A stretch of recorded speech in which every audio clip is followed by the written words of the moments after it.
Good morning and welcome to Live from FM 91, conversation and performance with some of the area's finest musicians and visiting guest artists. I'm your host, Brad Cresswell, and we're coming to you today from the Dana Performance Studio at WGTE.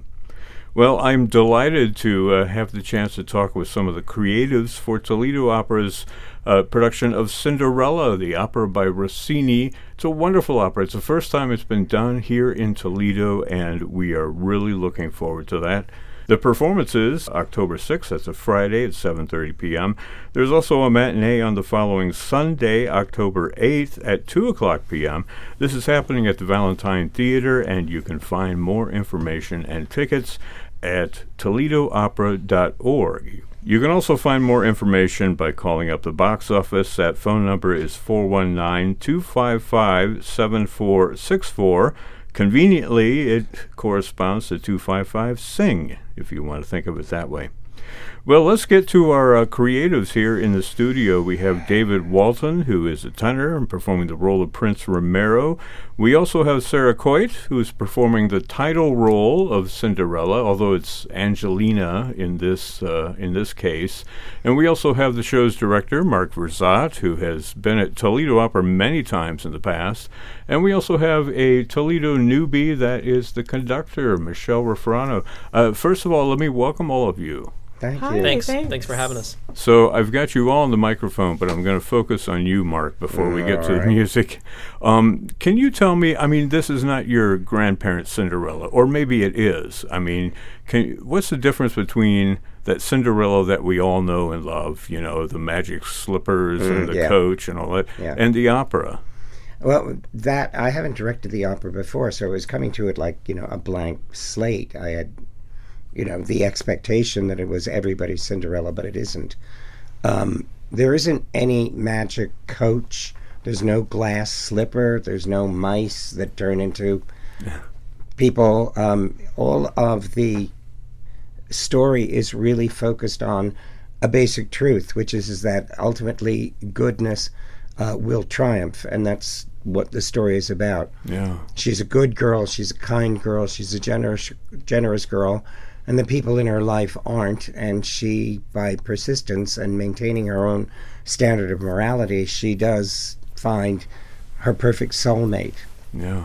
Well, the opera does have a subtitle, doesn't it? It's like Cinderella or the Triumph of Kindness, something like that. Yes, Goodness Triumphant, yes. Yes, Goodness Triumphant. And that's really what it's about. Yeah. Rossini and his librettists didn't want all of that stuff. They'd never heard of Walt Disney, so they didn't know that the stepsisters weren't ugly. They were narrow-minded people with huge inferiority complexes. Mm-hmm. But there's none of that idea of, I can't, in this day and age anyway, ask two highly attractive young women to pretend as if they're ugly stepsisters. So it's really pared down, I should say, to the essence of the story without all of the trappings about it, including there's no fairy godmother. There's just a wise old man who has his eye on matching up two people who belong together. Yeah, but the basic plot or the storyline is similar. it will be recognizable as definitely. The story of She Cinderella. does get transformed and taken to the ball Yeah. and presented as a complete unknown,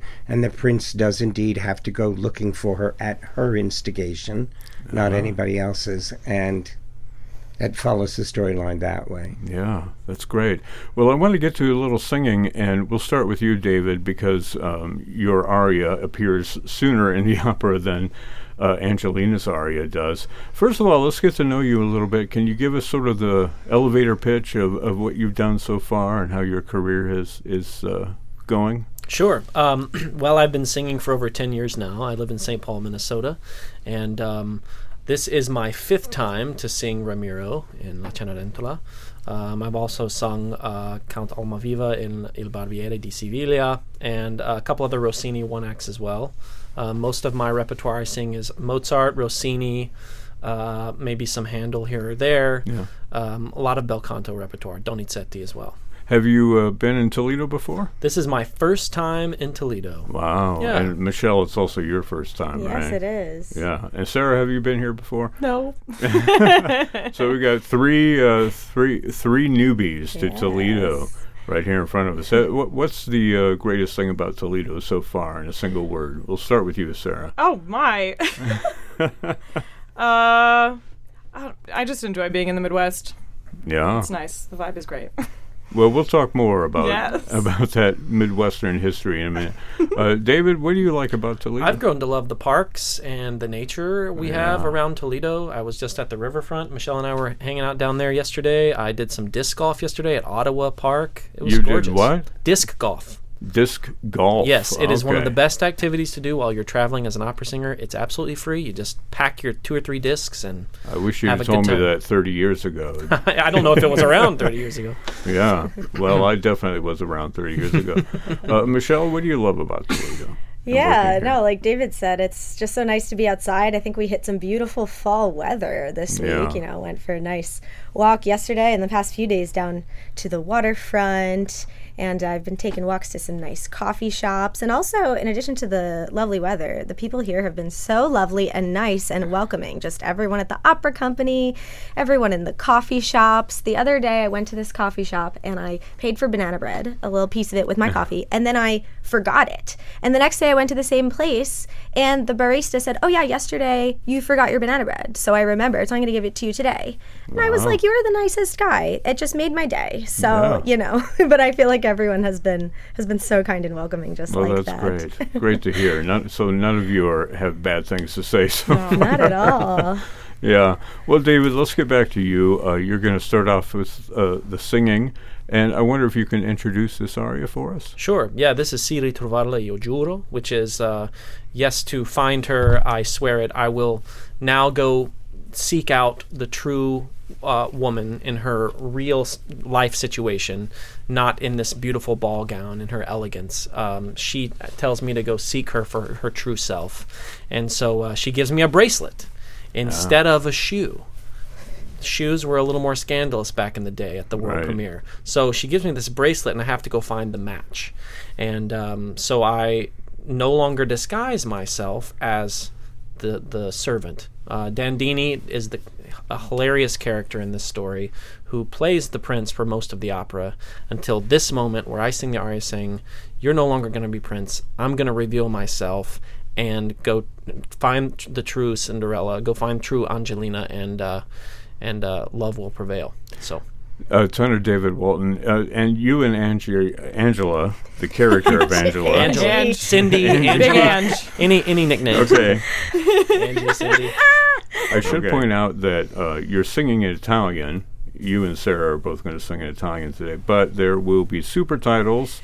Toledo audiences are used to hearing one language and reading another language, right? So have no fear. That's what's going on here. I'll let you go ahead, David, and get to the microphone with our intrepid pianist, Kevin Bilsma, who is a co-artistic director at Toledo Opera. This is Rossini's Cinderella. David Walton performing here on Live from FM 91.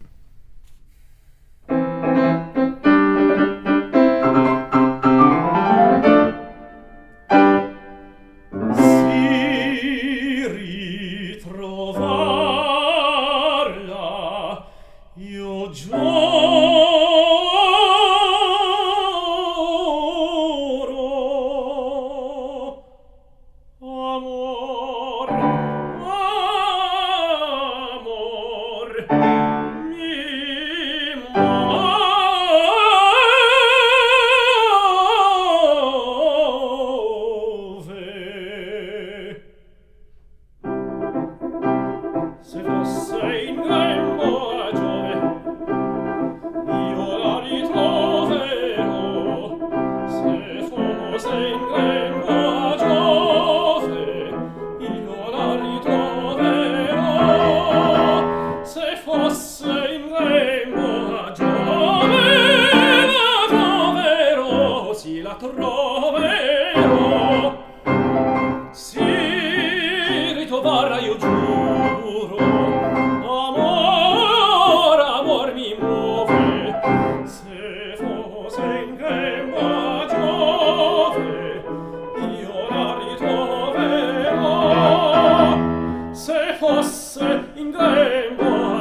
Tenor David Walton performing the role of Prince Ramiro in Gioachino Rossini's opera Cinderella, or La Cenerentola, with Kevin Bilsma at the piano here in our Dana Performance Studio. Great job, David. That was sort of an appetizer for what is yet to come, and that would be Sarah Coit, who is doing the title role of Cinderella, or Angelina, as we said earlier in the program. Now, we talked a little bit about the Midwest. Are you from the Midwest? No. Okay, so I'm originally from Florida. Okay. But I grew up around a lot of snowbirds, so I feel like I did my master's at University of Michigan. And I remember when I moved there, I was like, oh, this feels really familiar. And I was like, oh, that's why. Yeah. So you went to Michigan. I did. That's great, yeah. And so what have you been doing since leaving Michigan? I was a young artist at Utah Opera for a while, and since then I've been doing just freelance performing around the U.S. I mostly do new music and Baroque, so I'm kind of sneaking into the bel canto camp. Well, let me ask you two singers. I mean, I've worked with Marc as a singer. I know that he really challenges you to think outside the box, as it were, and to really rely on the drama to propel what you're doing. Have you worked with Marc before? No, I haven't. Okay. So what are your impressions? He's sitting right here, by the way. Okay, you can hear their eyes rolling. I have to say, I do enjoy working that way because I often really get in my head about singing, and if I'm able to focus on the story and how I'm feeling, that just frees up everything, and I don't have to think about. You're not thinking about the technique. It's just okay. This is the goal: is to make the story happen and not not get lost in, am I singing this high note or that high note? Yeah, I got to say, it's really refreshing because this is the 5th time I've done Ramiro, but I've never actually had a conversation with the director about revealing my true concerns from the very first scene. You know, we have some of these stark characters that we kind of put on stage, and Marc was really wanting us to find the humanity in ourselves from the first step onto the stage, which I really appreciate. Yeah, it's wonderful. Well, I want to talk to you, Marc, a little bit more about your philosophy when it comes to working with singers. But Michelle, you've been sitting there quietly. Yeah, that's a first for me, so I'm ready. Is that atypical for yes, Michelle? Absolutely. The nods, the aggressive nodding that's happening for those who are listening. Yeah. Well, you and I had a conversation before the program, and we were talking about opera as sort of a contact or non-contact sport. It's very physical, and that's part of the attraction, I think, for audiences, especially with all the vocal fireworks going on here. Yeah. No, I personally think of opera as Olympics for singers. I mean, it's just the most athletic singing insofar as, you know, beautiful singing that's in tune with a nice color, but having to support and project over an orchestra and amplified, you know, that's rare for today's day and age, right? And it's so impressive. Not to mention in this type of repertoire of the bel canto era, which is beautiful, means beautiful singing, originating in the 1800s. And these roles are just built in to have so many kind of show-off moments and vocal fireworks, as you said. So you have all these fast notes that are, considered melismatic writing for the voice. And you hear that in modern-day singers. Like, all these fast runs, you'll hear it in Ariana Grande and back to Whitney Houston, and we're impressed by it today, and people were impressed by it back then. And then it's also the same there's lots of really fast text that's used for a lot of humorous moments, and it's very hard to get out all those words very quickly and in tune, and it's kind of the same as, people listen to rap today and they're impressed by the speed. And so opera singers are doing all of this, all of these technically hard things, sounding beautiful, unamplified over an orchestra, while running around in heels and capes and, under the lights, and remembering where they're going and watching me, the conductor. And so impressive. Well, what they're doing, big job and too. And my goal is to hopefully support it all. Help them do their difficult and incredible job as best as they can to tell this story. So it's very exciting for me. Well, I want to ask you about musical activism, because I know that you're very much involved in that sort of that pursuit. Yes. But let's get back to Marc briefly. Marc, can you talk a little bit about how you view the opera singer, like the total opera singer, and what it is that you value in opera singers, right? I know that you have a dance background, you have a theatrical background, you've worked with a lot of people one-on-one. I wonder if you can talk about your philosophy a little bit. Well, it's essentially the same as Michelle. I mean, we're on the same page. For me, I've done a lot of different things in the business, including acting on stage, in films. I've actually done some musical theater singing roles, as well as directing for the past 150 years. As well, opera singing is the most demanding art form of all of them put together, because we ask them not only to have a perfect vocal technique, but to be musically 100% accurate. They have to be able to sing in a foreign language that they understand and pronounce it correctly.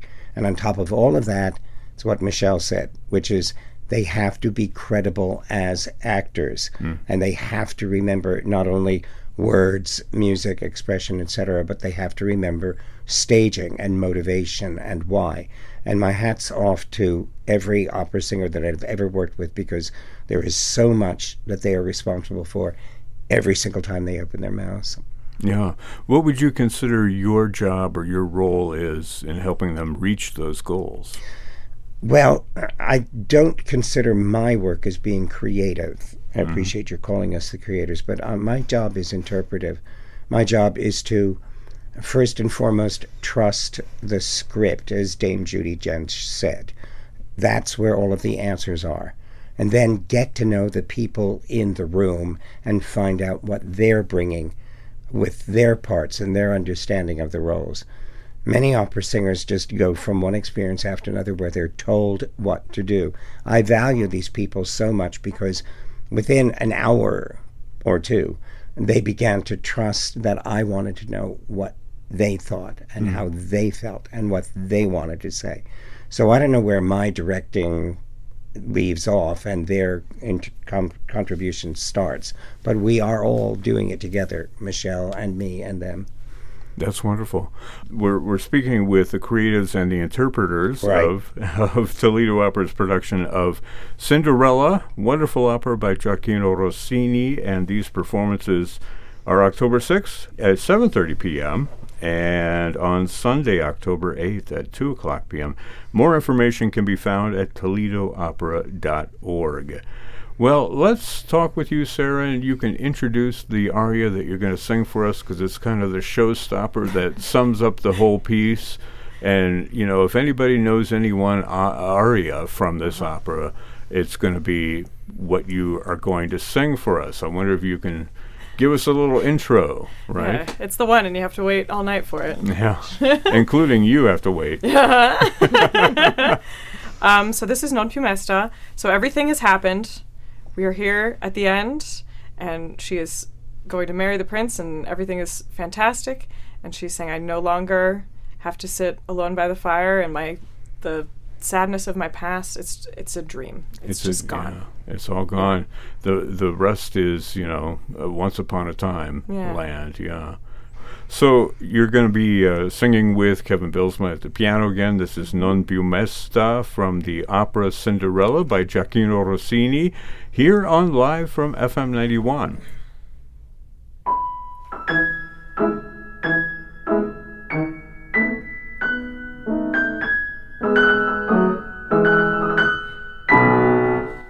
Non più mesta canto al fuoco, staro sotto gorgheggiar, no! Affo un lampo, un sogno, un giuoco, il mio lungo palpitar.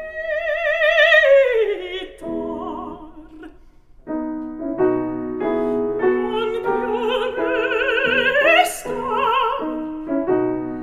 accanto al fuoco, non più mesta accanto al fuoco, starò sola gorgheggiar, no, no, no, no.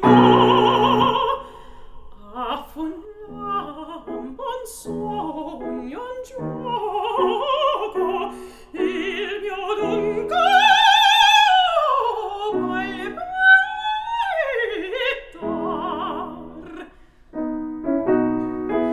Non più mesta accanto al fuoco,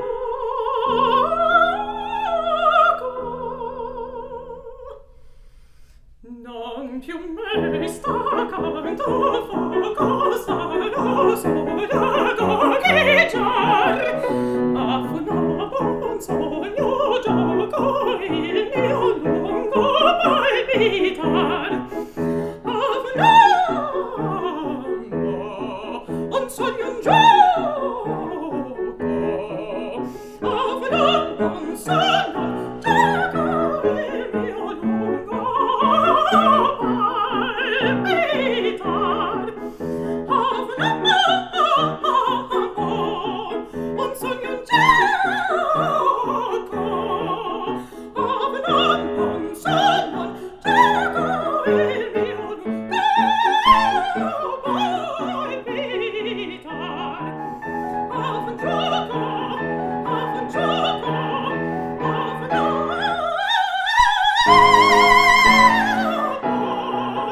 palpitar. Affo un gioco, affo un gioco, affo un lampo, il palpitar. Il mio lungo palpitar, il mio lungo palpitar,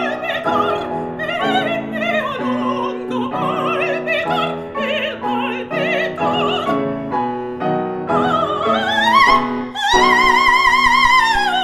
Sì.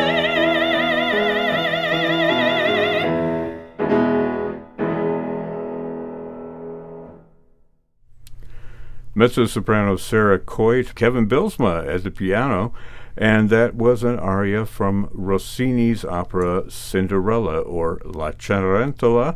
We've been talking today on Live from FM 91 with Sarah, also with David Walton, who plays the role of Prince Ramiro, the director Marc Verzatt, and the conductor Michelle Rofrano. Sarah, I can see why, that like every mezzo is afraid of that aria. Yes. And Rossini put it at the very end of the opera. I mean, he saved the best for last. You're definitely warmed up by then. So. Yeah, right. Right. Well, bravo on that performance. Before I let you go, Michelle, I wanted to touch on what you do as far as a conductor and your philosophy. You've done a lot of work in musical activism. Can you sort of give us a little primer on your interest in that area so we get to know you a little bit? Absolutely. So, I got into classical music. I started as a pianist, and then I became a conductor. And, I love music for how beautiful and emotional and expressive it is. But I also think as performers, we have this amazing platform. Every performance we give, and every opera we choose to program, and every symphony concert we choose the pieces for it. It's we're we're on stage and people come to see us and, are sitting we have their attention for several hours at a time. And so what are we saying during that time? I think it's a big privilege, a big responsibility, and a big opportunity. And so in that vein, in terms of, musical activism, as a conductor, I have an ensemble in New York City that I started called Protestra, and it's a protest orchestra. And what we do is we put on concerts that use classical music to draw attention to different social issues or issues facing society, like, protecting the environment, right? So we might perform a concert of pieces related to nature, and we'll donate proceeds to organizations that have a positive environmental impact, right? And I'm also a co-creator of a group called Girls Who Conduct, trying to push more women to become conductors, because there aren't that many women conductors. And so it's, young women musicians, and we kind of give classes, and, professional women conductors in the industry, the team members who created it with me. We push these girls to be future leaders, hopefully, of music. And in that vein, I really especially love working on operas that I think have a positive message to be putting out into the world. And I was so excited to have the opportunity to do this opera for the first time, because I think there's a really positive lesson to be had here. As we said, it's this idea that good will triumph.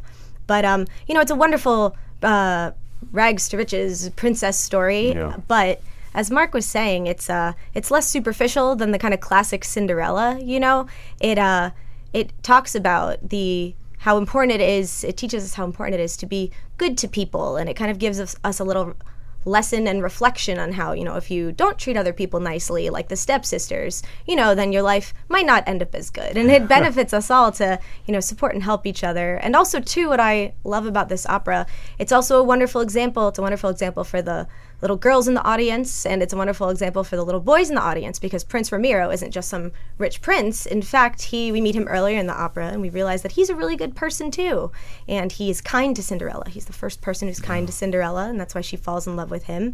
And he realizes how kind and not superficial she is, and that's why he falls in love with her. And so, especially the fact that it's not superficial in the way of the ugly stepsisters, as a woman conductor, I think that's so important for little girls to see, and Cinderella isn't really, she's not just passive in her own life, she goes after Prince Ramiro in her own way, and she, fights to go to the ball and to be with the guy that she loves, and I think that's a wonderful message that this world needs a little bit more of. So, I have my avenues as a conductor where, I have my orchestra, and we're very, focused on very specific societal causes, but I conduct a lot of opera. I actually mostly conduct opera, and I love that it is such a wonderful tool for storytelling and for teaching these lessons and for bringing people on an emotional journey that can really create a lot of empathy in our listeners, and hopefully leave them inspired. So an opera such as this really does that, and, I'm loving working on it. Yeah. Well, you draw a wonderful connection between your interest in social activism and the sort of moral activism that happens throughout the opera. And I should add, it's one of the few operas that has a happy ending, right? Nobody dies, as far as we know. So that's a good thing. As far as we know. Gotten to the end yet. Well, it's family friendly, we shall say. Absolutely. I've been talking with people from Toledo Opera. Performing the role of Prince Ramiro is David Walton, tenor David Walton. Performing the title role of Angelina, or Cinderella, that would be Sarah Coit, mezzo-soprano. We also heard from Kevin Bilsma at the piano. Kevin is a co-artistic director of Toledo Opera, has played many, many times in the studio. We've also heard from conductor Michelle Rofrano, as well as director Marc Verzatt. I want to thank all of you for stopping by, sharing your talents, and talking about this wonderful production here on Live from FM 91. Thank you. Thank you for having us. The performances again are October 6th at 7:30 p.m. and October 8th at 2 o'clock p.m. at the Valentine Theater. More information at toledoopera.org, or call the box office at 419-255-SING, which is 7464, 255-7464. You've been listening to Live from FM 91. The broadcast engineers for our program were Chris Pfeiffer and Logan Cooney. I'm your host and producer, Brad Cresswell, and thanks for joining us today here on your public radio station, FM 91.